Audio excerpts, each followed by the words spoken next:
Ahmedabad plane हादसा इस साल का सबसे बड़ा और दुखद हादसा था, जिसमें 265 लोगों की जान चली गई। लेकिन इस दिन एक और हादसा हुआ जिसके बारे में अगर आप सुन ले तो हो सकता है आपका भी दिल भरा है और आंखें नम हो जाए। लेकिन उससे पहले ये वीडियो देखिए। वीडियो में आपने देखा एक महिला गाड़ी के पीछे भाग रही है, चीख रही है, चिल्ला रही है और उसके पीछे बुरी तरह से आग लगी हुई है। आखिर ये पूरा मंजर क्या है? देखिए, ये पूरा मामला आया है सामने उसी इलाके से जहां एयर इंडिया का प्लेन क्रैश हुआ था और बुरी तरह से आग लग गई थी। 12 जून की वो तारीख जिसने एक मां की कोख को उजाड़ दिया और जिंदगी भर के लिए उनके पूरे जीवन को अंधेरे में डाल दिया, वीरान कर दिया। अब इस मां के पास जीने का कोई कारण नहीं बचा है। पता है क्यों? क्योंकि इस परिवार में कोई नहीं था, सिर्फ एक मां थी और एक 16 साल का इनका बेटा था जो पढ़ना चाहता था, मां पढ़ाना चाहती थी, लेकिन मां के पास पैसे नहीं थे।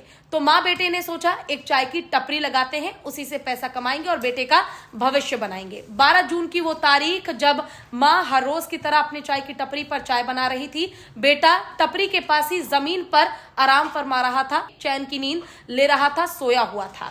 अचानक से एक धमाका हुआ, आवाज आई और मां को वक्त तक नहीं मिला, आग लग गई। आग की लपटों ने बेटे को अपनी चपेट में ले लिया और कुछ ही सेकंडों में जो बच्चा अपनी मां की नजरों के सामने सोया हुआ था वो जलकर राख हो गया। आप ये जानकर हैरान हो जाएंगे, जब वहां पर इलाके में आग लगी तो बेटे को बचाने के लिए मां आग की लपटों से लड़ती रही, लेकिन वो हार गई क्योंकि किस्मत को कुछ और मंजूर था और बेटे को बचाने के चक्कर में मां भी बुरी तरह से झुलस गई।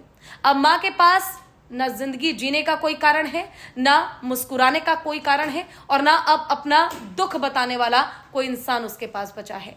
आप सोचिए कितना दुखद हादसा ये हुआ। इसके बाद लगता है कि वाकई भगवान के घर में भी ना अच्छे लोगों की कमी है। अच्छे लोगों को भगवान जल्दी बुला लेते हैं और खासकर गरीबों के साथ, एक तो वो गरीब है, ये सबसे बड़ा दुख है, और दूसरी चीज उनके साथ अत्याचार जो है, गलत जो है, वो होता ही रहता है उनके साथ। उनकी जिंदगी से दुख कभी नहीं जाता।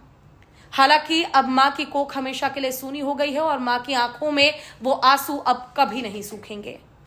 इस पर आपका क्या कहना है कमेंट करके जरूर बताइएगा। बाकी वीडियो को शेयर कीजिए, लाइक कीजिए, क्योंकि ये किस्सा भी हर इंसान तक पहुंचना जरूरी है।